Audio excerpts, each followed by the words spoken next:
Hello and welcome to Nationwide. I am Olajide Bello.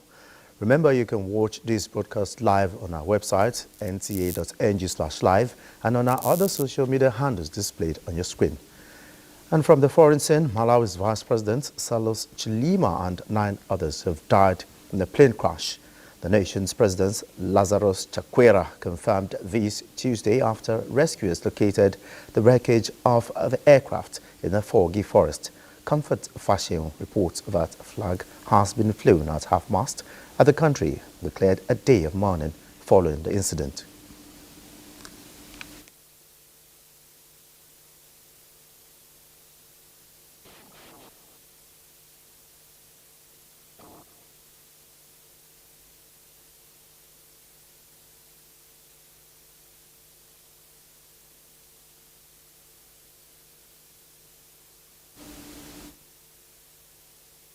Well, sorry about the mix-up.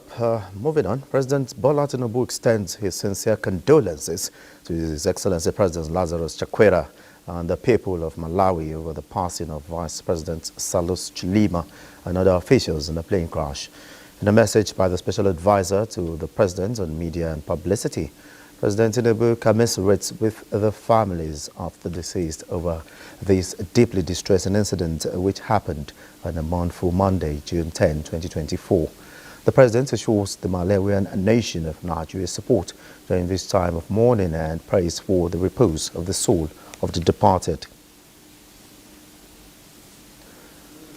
President Bola Tinubu strongly condemns the recent spate of attacks against citizens in Disima and Kankara local government areas of Katsina State. While describing the latest attacks as grisly and sinister, President Tinubu, in a statement by Special Advisor on Media and Publicity, Nigerian Galale, emphasizes that more will be done to secure citizens and completely degrade terrorists and other harbingers of death and sorrow in any part of the country. President Tinubu directs security agencies to go after the assailants and ensure that they are brought to justice. The President condoles with the families of the deceased as well as the government and people of Katsina State and prays for the repose of the souls of the departed. President Bola Tinubu will address the nation in a broadcast on the occasion of Democracy Day at 7 a.m. on Wednesday, June 12, 2024. Television, radio and other electronic media outlets are enjoined to plug into the network services of the Nigerian Television Authority and the Federal Radio Corporation of Nigeria, FRCN, for the broadcast.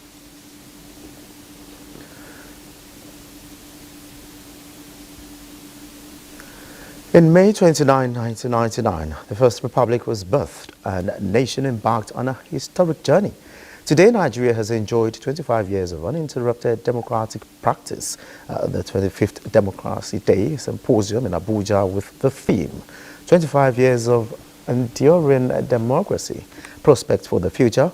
The Vice President, Kashim Shettima, and other keynote speakers note that democracy should serve as an instrument of a bridge or ability to a better life, poverty elimination, equality, human capacity improvement, and expansion of opportunities in the society.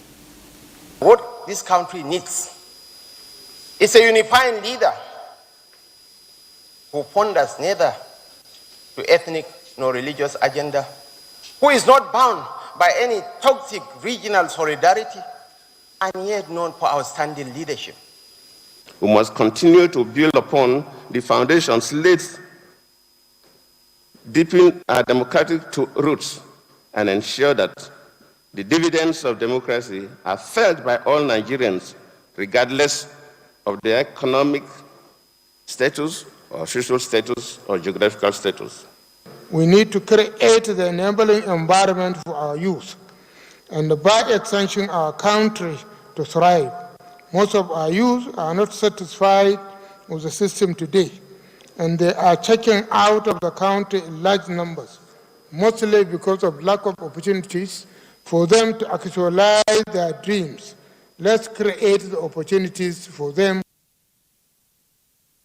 Political elites were enjoined to imbibe an exemplary lifestyle with the spirit of inclusivity, accountability and transparency so as to guarantee peace and social justice to its citizens. The federal government has declared Wednesday, 12 June 2024 a public holiday to commemorate this year's Democracy Day. The Minister of Interior, Lubumi Tunjiojo, who made the declaration on behalf of the federal government, congratulates Nigerians on the occasion. Tunjiojo reiterates President Bola Tinubu's commitment to positive reforms to revive the nation's economy and enhance security. While wishing Nigerians a happy Democracy Day, the minister calls on Nigerians and friends of Nigeria to appreciate the progress that has been made and look forward to a better future for the nation's democracy.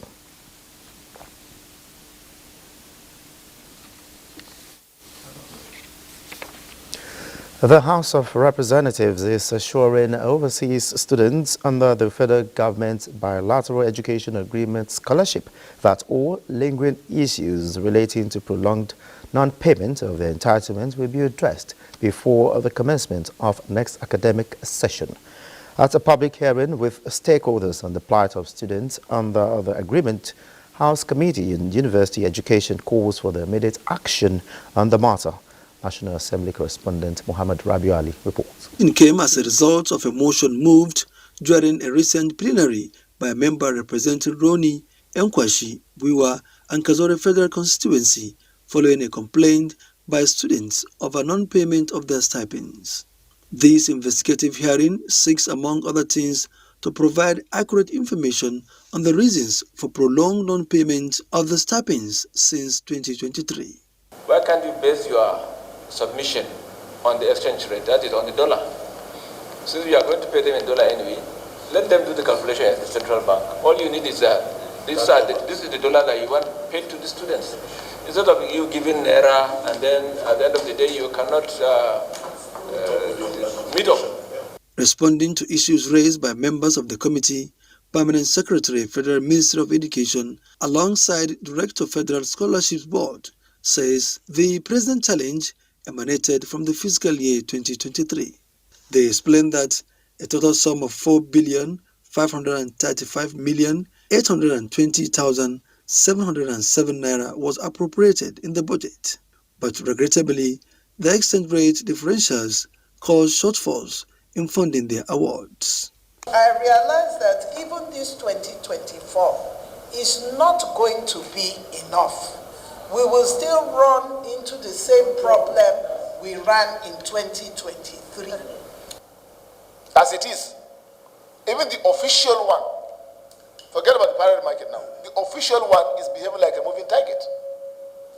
You cannot base your calculation even on the official exchange rate. Therefore, for our report, I will advise that you give us a realistic figure.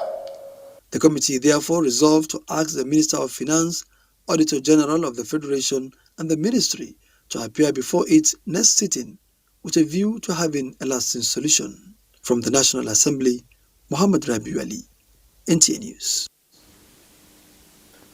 You're watching Nationwide on the network service of the NTA. More reports when we return.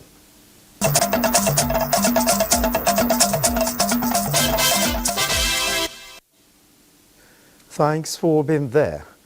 President Bola Tinubu has congratulated Justice Muhammadu Lawal Uwais, former Chief Justice of Nigeria, on his birthday. In a statement by the Special Advisor to the President on Media and Publicity, Ajuri Ngelale, the President celebrates the eminent jurist who served the nation in many capacities, including as Chairman of the National Judicial Council. President Tinubu extols the courage, wisdom and fine thread of brilliance which ran through the illustrious legal career of the elder statesman. The President prays for many more years in good health. The World Bank is examining port operations, inspection processes and impediments to trade facilitation with the view to identifying policy options to make the entire procedures seamless. The Minister of Industry, Trade and Investment, Doris Zoka Nite, in her message during the visit of the team, said this initiative will create a more friendly business environment, which will translate to global competitiveness. Michael Olaleye reports. Improving Nigeria's ranking on the Ease of Doing Business Index informed the establishment of the Enhanced National Trade Facilitation Committee, and the mandate, as guided by the Ministry of Industry, Trade and Investment, is to reduce inspection and remove bottlenecks to trade. The Council advocates automation of port operations and processes, which I can confidently confirm that over 90% of our port operations and processes have been automated by now. The committee, alongside a team from the World Bank, were also at the Apapa command of the Nigeria Customs Service, where salient issues were raised. Inspection of these boxes. 12 o'clock? Why would it be 12 o'clock? Why can't they start earlier? They start 12 o'clock and they shut down 3 o'clock or 4 o'clock. It's when you facilitate trade. That is when we can actually talk about generating revenue. This is ever more important to small and medium-scale enterprises, where the NTFC helps create a more business-friendly environment for SMEs venturing into global markets. This translates to increased competitiveness, growth potential, and a more level playing field. For the World Bank team, this engagement is the starting point to ensuring that Nigeria takes full control of trade timeline. We do look at ways to support the government in terms of improving export competitiveness and domestic value addition, so that Nigeria can take full advantage of the regional trade agreements. Stakeholders are optimistic that implementation of various suggestions will assist the country to achieve harmonized, standardized, and simplified trading process. In Lagos, Michael Olaleye, NTA News. Now, following the recent cases of tanker accidents in Port Harcourt attributed to reckless driving, the Federal Road Safety Corps is revisiting its policy on installation of speed-limiting devices in vehicles across the country. For more update on that, let's now join Kingsley and Marjorie, who is at the Oberekwere flyover, to bring us more details. Hello, Kingsley. Can you give us an update or keep us up to speed as regards the efforts by the Federal Road Safety Corps on, putting speed-limiting devices, fixing speed-limiting devices for cars? Well, welcome to Port Harcourt. The issue of the speed limiting device that the Federal Road Safety Corps has stated the need for drivers to install speed limiting device has become an issue of conversation. Of course, we had here in Port Harcourt engaged the sector commander here, and the sector commander has also given us the timeline for the enforcement of this new policy, so to speak, here at this part of the country. Especially when you recall the incidents, the two major incidents that occurred in Rivers State not quite long. We had an incident at LMA axis of the east-west road where over 70 vehicles were burned to ashes, and many persons lost their lives. And of recent, just a stone throw here, we had the issue of the gas explosion, which also claimed about 2 lives and a number of vehicles destroyed. This brings to the fore the need for this enforcement.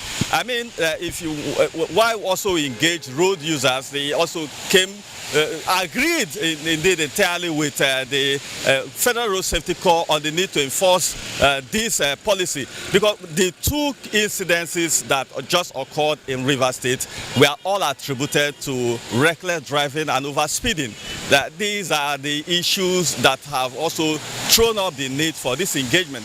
For critical stakeholders who also reviewed the latest development, they are of the view that the road safety authorities need to be strict this time around to enforce this complaint, because over the years we've had the issue of the enforcement of this speed limiter.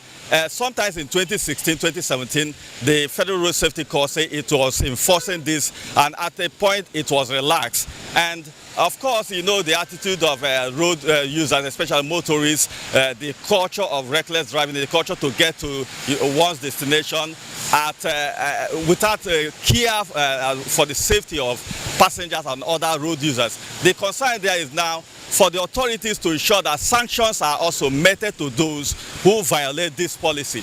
Beyond sanctions, also people have also asked the authorities to also ensure that its personnel who are deployed on the roads do the job they are asked to do in terms of enforcing compliance, not allowing anybody to circumvent the processes. These are the concerns for many road users. When you look at the losses that have been incurred in this recent 2 incidents, they are very, very colossal.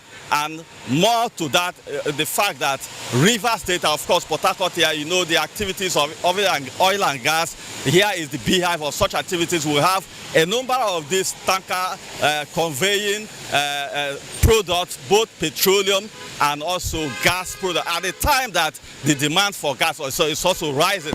There is also this concern from stakeholders on the need for the people who are conveying this product to ensure that these vehicles are they are up to standard.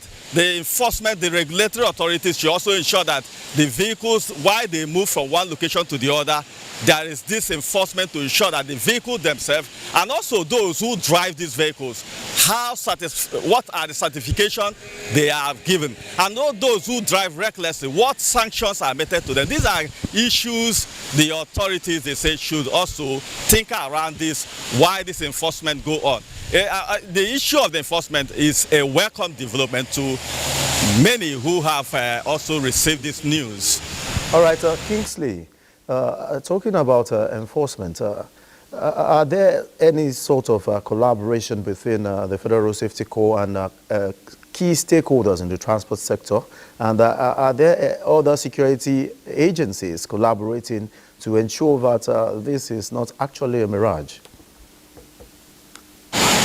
Well, when we engaged the sector commander in the state, he said their first point of call will be to meet the road transport users, to engage them by way of first sensitizing them on the need to install this facility, this device on their vehicle, that they will start by going by enforcement, campaign awareness creation across the parks in the state, and also making those who are the leaders of this drivers association to see the need to buy into this culture of installing this device, because it is for their own good and the good of other road users who ply the routes. Aside the commercial transport operators, how are the private car owners, how are they accepting this development? Of course, when the Federal Road Safety Corps started this initiative in around 2016, 2017, they said enforcement will start with commercial road operators and those who move transporters. Then at the moment, they say it will be for all vehicles. Many commercial, private road users and drivers whom we also interviewed before now have also buy into the idea, because the safety or the road safety is for the good of all. When these things happen, no one is spared. Take, for instance, the incident that occurred here about a couple of days back. Not just those who are commercial drivers, there are also other private drivers who also, one way or the other, were affected by that accident that day. So for them, it is a good development, and there should be enforcement across board, since it will be for the good of all road users, both private users and commercial transporters.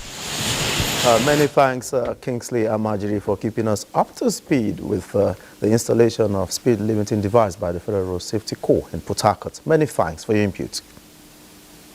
Thank you very much. Moving on, aside its frantic efforts in curtailing the menace of smuggling activities across the borderlines of the country, the Nigerian Customs Service has generated over 1 trillion naira into the Federation account. Controller General of the Customs Service, Bashir Ademola Adeni, made this known while briefing newsmen in Yola on their giant stride towards addressing the menace of fuel smuggling through the recently launched Operation Whirlwind under the Office of the National Security Advisor. Simon Asher reports. Despite the removal of fuel subsidy by the federal government, might freeing up substantial funds that could be redirected to other productive sectors of the economy, comparative studies shows that the fuel prices in Nigeria remain the cheapest compared to other countries in Africa. With the increase of smuggling activities across the borderlines of the country, hence the formation of Operation Whirlwind by the Nigerian Customs Service in collaboration with the Office of the National Security Advisor to ensure that Nigerians enjoy the full benefit of fuel price deregulation in line with the vision of President Bola Ahmed Tinubu. While briefing newsmen in Yola on the giant strides made by Operation Whirlwind in the last 2 weeks, the Controller General of Nigerian Customs Service says a total of 150,950 liters of PMS valued at 105,965,391 naira have been intercepted at various locations across the country. He added that a total of 121,185 liters of fuel valued at 90,558,685 naira, with 54.48% of the seizures recorded in the Northwest region to include states like Katsina, Kebbi, and Sokoto, while 23.87% of the seizures were recorded in the northeast part of the country, Adamawa and Taraba State in particular. These issues have serious implications for national security, making it imperative to check, curtail, and dismantle these illicit operations to justify such an increase to those destinations, aside the fact of the price arbitrage between us and our neighbors, which acts as an incentive for cross-border diversion. The controller called on smugglers to desist from the unwholesome act or face the wrath of the law. In Yola, Simon Asher, NTA News. The time now to join Asmao in Sokoto for continuation of Nationwide. Asmao, take it up from here. Lajide, good evening and welcome to Sokoto on Nationwide. Towards ensuring zero potholes and reduction of auto crash rate on highways in Nigeria, the Federal Roads Maintenance Agency, FAMA, Sokoto State Office, has embarked on repairs of road pits along Sokoto-Ilela Road that links the state with the neighboring Niger Republic. Bashir Ibrahim Nababa has more on the report. The core mandate of FEMA is to effectively monitor and administer road maintenance with the objective of keeping all federal roads in good and safe condition for the use of motorists and other road users. It is in line with this objective that the agency embarked on fixing up potholes along Sokoto-Ilela Road, considering its socio-economic importance and strategic location in the country. The road rejuvenation is to cover 40 kilometers in phase 1 of the project until its completion. The FEMA engineer in charge of Sokoto State, Solomon Kwagi, called on commuters plying the road to drive with care as work is going on in earnest, with the assurance that other federal roads projects in the state will receive similar attention soon. Because of its strategic importance in terms of economy, security, that is why the management of FEMA directed us to embark on this direct labor work to patch potholes along this road in order to make the road safe and motorable in line with the mandate of the agency. Some of the road users commended the federal government for improving the road condition, noting that the exercise will go a long way in reducing auto accident that has been consuming lives and property of commuters daily. The Sokoto-Ilela Road facilitates international trade between Nigeria and Niger Republic in the northwest. From Sokoto, Bashir Ibrahim Nababa, NTA News. The fight against economic saboteurs by Nigeria Customs Service is gaining more ground in the country as the Service Tactical Command Operation Whirlwind Zone B intercepts a combined total of 31,412 liters of premium motor spirit with a market value of 20,103,680 naira in Sokoto and Kebbi commands. Controller, Nigeria Customs Service, Sokoto Zamfara Area Command Kamal Muhammad, disclosed this while briefing newsmen on the development in Sokoto. Bashir Ibrahim Nababa reports.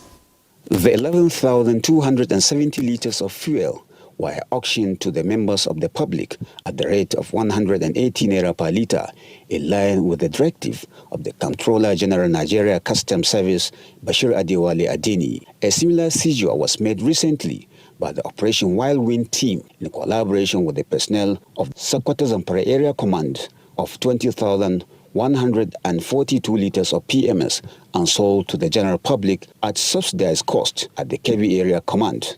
I want to use this medium to pass a stern warning to smugglers to desist from their dastardly act, as the long arm of the law will surely catch up with them in no distant time.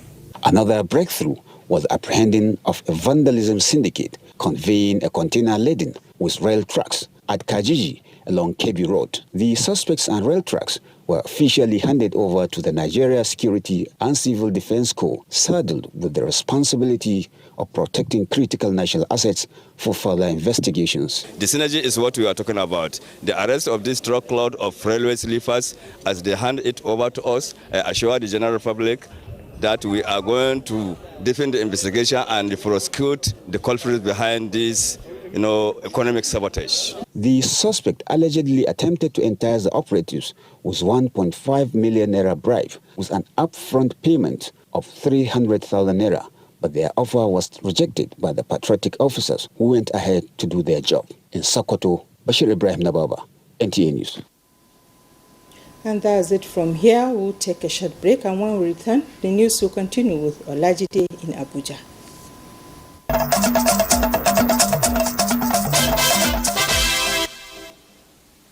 Many thanks for being there. Implementation of the Renewed Hope Housing Scheme by the federal government in Kogi State is aimed at alleviating accommodation challenges amidst a surge in population.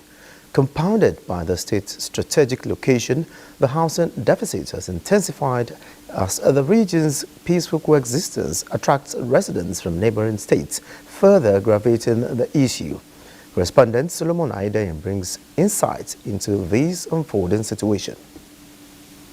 Kogi State, with its expanding population exceeding 4 million, continues to experience growth, fueled in part by its central location, bordering 10 states and the Federal Capital Territory. This strategic position also attracts a large number of students from various parts of the country to its numerous higher institutions, further diversifying its populace. The proximity to neighboring states makes the metropolitan areas desirable for civil servants, contributing to a steady increase in population. Despite these dynamics, the persistent housing deficit remains a pressing issue. When you look at the population, what we have now seems to have outgrown the number of houses, making it very competitive. Previous administrations have attempted to tackle this challenge through initiatives such as building owner-occupier housing units, yet the problem persists. The introduction of the Renewed Hope Housing Scheme by the federal government presents a promising solution to bridge the accommodation gap nationwide. Some two-bedroom flats going for 800,000, even $1 million in Lokoja as we speak now is just unreasonable, looking at the purchasing power of the people here. So the initiative, the announcement of the Renewed Hope Housing Project is a welcome development for us. In response, the Kogi State government has participated by offering land and other incentives to facilitate its implementation. The construction of an additional 1,000 low-cost housing units holds notable promise in alleviating the accommodation challenges faced by the residents, particularly in urban centers like Lokoja. The state is giving FHA 100 hectares for the New Hope City with full compensation paid. The initiative not only addresses immediate housing needs, but also accelerates the overall development path of the state. In Lokoja, Solomon Ayedehi, NTA News. And Solomon joins us live from Lokoja to give us an update. Solomon, can you bring us up to speed with the current housing situation in Lokoja? Welcome to Lokoja. There's high level of housing deficits in Kogi State as I'm talking to you, particularly in Lokoja, the metropolitan city.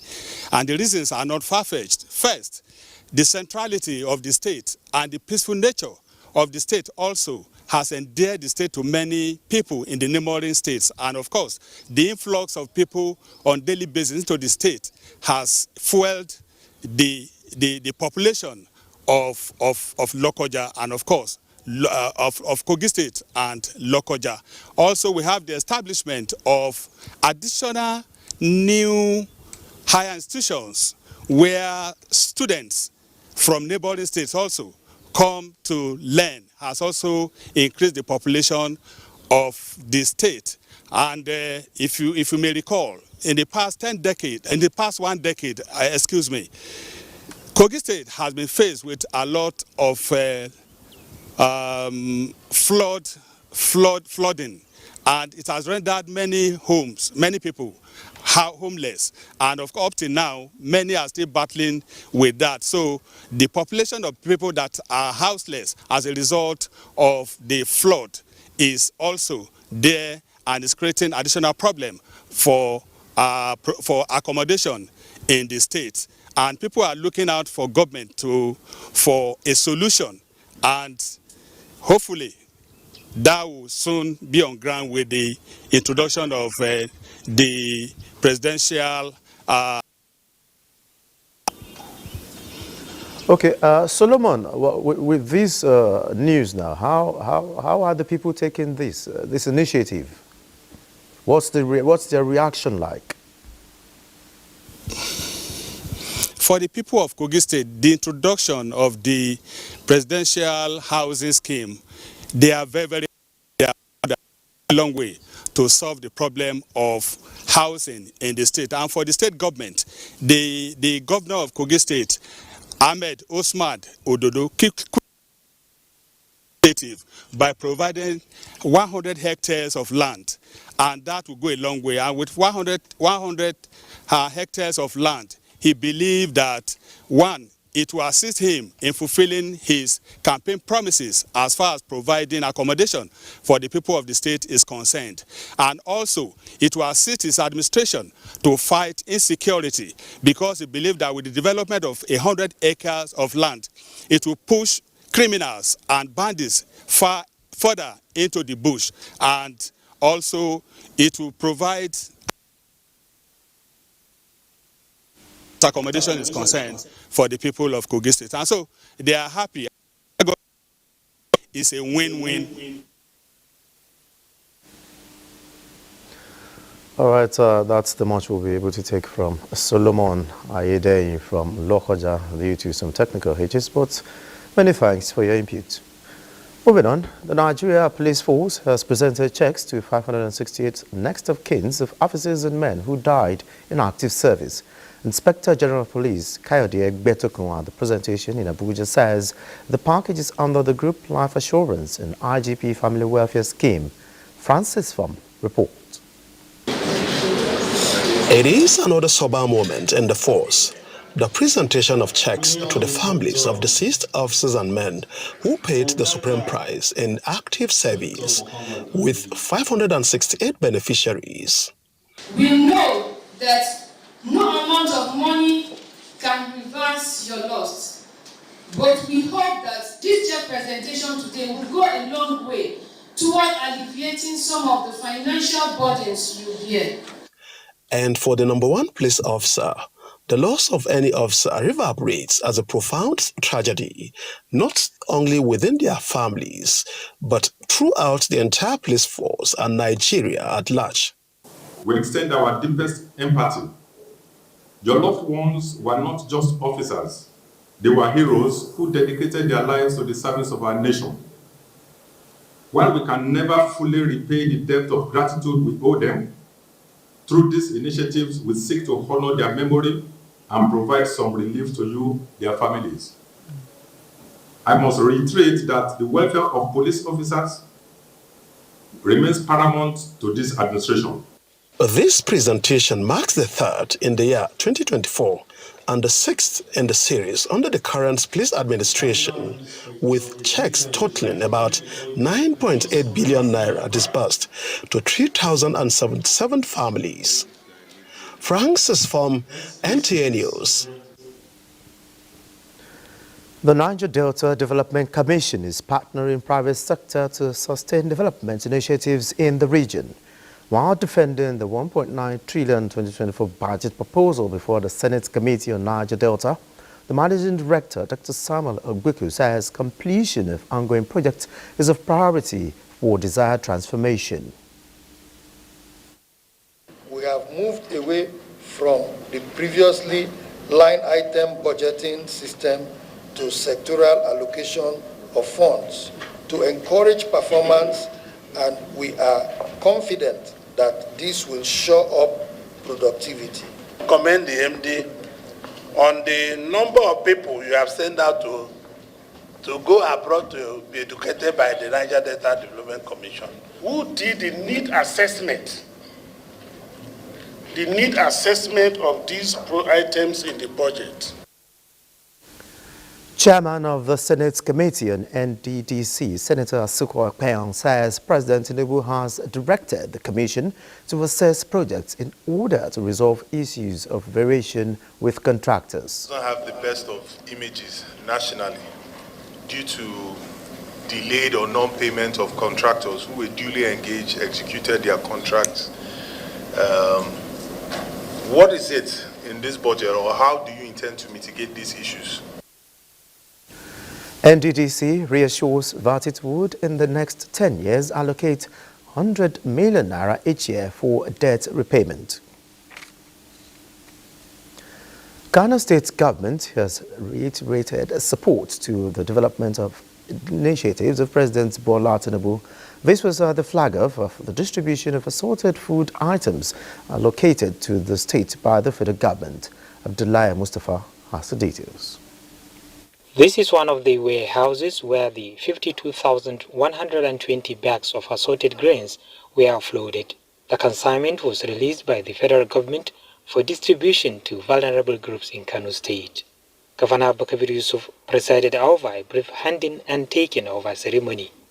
A very big thank you on behalf of the good people of Kano State, and of course on behalf of myself and the government, to Mr. President and Commander-in-Chief for supporting our effort.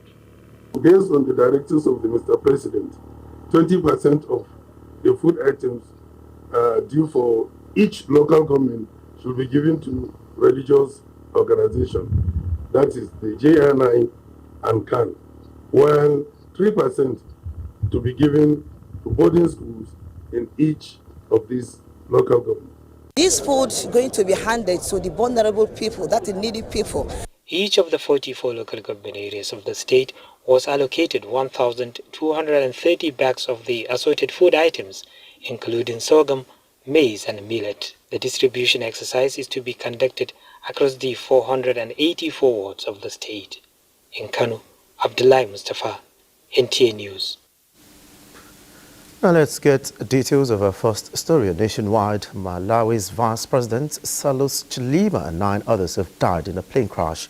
The nation's President Lazarus Chakwera confirmed this Tuesday after rescuers located the wreckage of the aircraft in a foggy forest. Comfort Fashion reports that flag has been flown at half-mast as the country declared a day of mourning following the incident. The military plane carrying Vice President Chilima and 9 others lost contact approximately 10 minutes before its scheduled landing at Mzonzo due to bad weather and was eventually told to return to the capital, Lilongwe. The 51-year-old was reported to be on his way to represent the government at the burial of a former government minister, Ralph Kasambara, when the unfortunate incident occurred. Malawi's former First Lady, Shanil Zimbere, was also on board. And I am deeply saddened and sorry to inform you all that it has turned out to be a terrible tragedy. The search and rescue team has found the aircraft near a hill in the Chikangawa forest, and they have found it completely destroyed with no survivors, as all passengers on board were killed on impact. President Chakwera said Chilema was a good man, a devoted father and husband, a patriotic citizen who served his country with distinction, and a formidable vice president. Chilema was first elected vice president in 2014. The charismatic yet stern-talking Chilema was a widely loved figure in Malawi, particularly among young people. But in 2022, during his second stint in the job, Chilema was stripped of his powers after being arrested and charged with grafts over bribery scandal involving a British Malawian businessman. Last month, a Malawian court dropped the charges and he resumed his official duties. Comforts Fashion, NTA News. The relative peace Yobe State is enjoying is paving the way for the execution of life-touching projects, especially in resettled communities across the state. One of such projects is the Bunangeri water treatment plant, undertaken by the state government with the aim of providing portable water to communities around the area. Yunusa Suleiman reports. The capacity to treat 300,000 litres per day, the water treatment plant is considered as strategic and the first of its kind in Gujuba local government area, expected when completed to serve the residents of Bunigari, Buniadi and their environs. What matters is to have value for our money, and this 300 cubic meter per day water treatment plant will serve Bunigari and its environs. And of course, what we are trying to do is to link up all the communities here, because we know how difficult it is to get water here, Bunigari, Buniadi, and other villages. At the site of the water source located about 800 meters away from the treatment plant, the governor was briefed that the pond already reserves 16 million cubic meters of water and that a solar plant has been installed to enable the 10 horsepower submersible pump supply water to the treatment plant. It's a quantitative job that is done here, and of course we are sure with 16 million liters of water, and expectedly at the end of it, when everything is done, we are expecting to have about 20 million liters, which is good. According to geophysical survey, the pond is being recharged by groundwater and River Anuma, hence has the capacity to address water scarcity in the area. In Damaturu, Yunusa Suleiman, NTA News. A report reaching us has it that a 30-year-old Nigerian pilgrim has given birth to a baby boy at Saudi hospital in Makkah. According to the Saudi press agency, the pilgrim arrived at the hospital's emergency room after experiencing labor pains at 31 weeks of the pregnancy. The emergency team swiftly assessed her condition and transferred her to the maternity ward, where she gave birth to a baby boy naturally. According to the Saudi Gazette, this marks the first birth by a pilgrim during the 2024 Hajj season. Meanwhile, the head of Makkah's medical mission for 2024 Hajj in Saudi Arabia, Dr. Abubakar Ismail, has confirmed that the female pilgrim is from Borno State.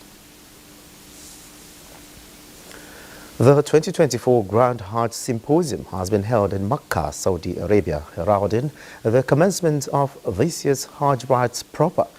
A representative from the Supreme Council for Islamic Affairs in Nigeria was among scholars from across some selected countries of the world that made presentations at the event. Respondent Jamilu Ibrahim reports.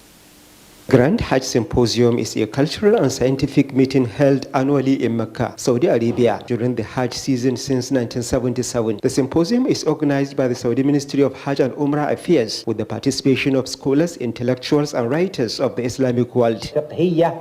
This is the 48th edition of the symposium, heralded the commencement of the 2024 Hajj rites proper. The symposium, with the theme Observing Sharia Permissions and Adherence to the Regulations of the Hajj rites, holds 500 participants, including the Grand Mufti of the Kingdom of Saudi Arabia and some other scholars from the Islamic world, with the sole aim of unifying and improving efforts in educating the pilgrims about various aspects of facilitating the performance of the Hajj rituals. The Nigerian Supreme Council for Islamic Affairs was represented at this year's symposium by Rasaki Oladejo, whose presentation centered on reliefs offered by Islam in the observance of religious rites. Qasr, as we all know, is the shortening of the 4 rakats prayers of Zuhr, Asr, and Isha into 2 rakats. And then those who are in Hajj now, they are like travelers, musafirun. So they too automatically qualify to enjoy this privilege. The National Hajj Commission of Nigeria Operations Commissioner led the Nigerian delegation to the symposium on behalf of the NACON's chairman. It's well organized and a lot to learn out of it. It informs us of how we can really manage our pilgrims without any issue. The annual Grand Hajj Symposium has so far produced more than 200 scientific research papers with more than 1,000 speakers from more than 60 countries that have so far participated in different editions of the symposium. From Makachamba, venue of the symposium, Jamilu Ibrahim, NTA News. A State High Court sitting in Port Harcourt, presided over by Justice Karibadaga this Tuesday, nullified the amendments of Section 3 of the Rivers State House of Assembly Service Commission law passed by Martin Awele-led Assembly, which sought to strip the governor of the constitutional power to appoint chairman and members of the Rivers State House of Assembly Service Commission. Delivering judgment on the matter brought before the court for consideration in a suit by a non-governmental organization, Association of Legal, Legislative, Drafting and Advocacy Practitioners, the presiding judge said Amendment Law No. 3, 2024 was inconsistent with the provisions of the Constitution and as such is null and void. She said the Constitution unambiguously states that the governor should constitute the board of the House of Assembly Service Commission and some other commissions, boards and institutes, but based on confirmation of the Assembly. She declared that the amendment, which shifted the power to constitute the House of Assembly Service Commission to the Speaker, contravenes the doctrine of separation of powers, which guarantees the right of various arms of government to operate independently of each other. And that's it nationwide. Many thanks for being a part of it. I am Olajide Bello.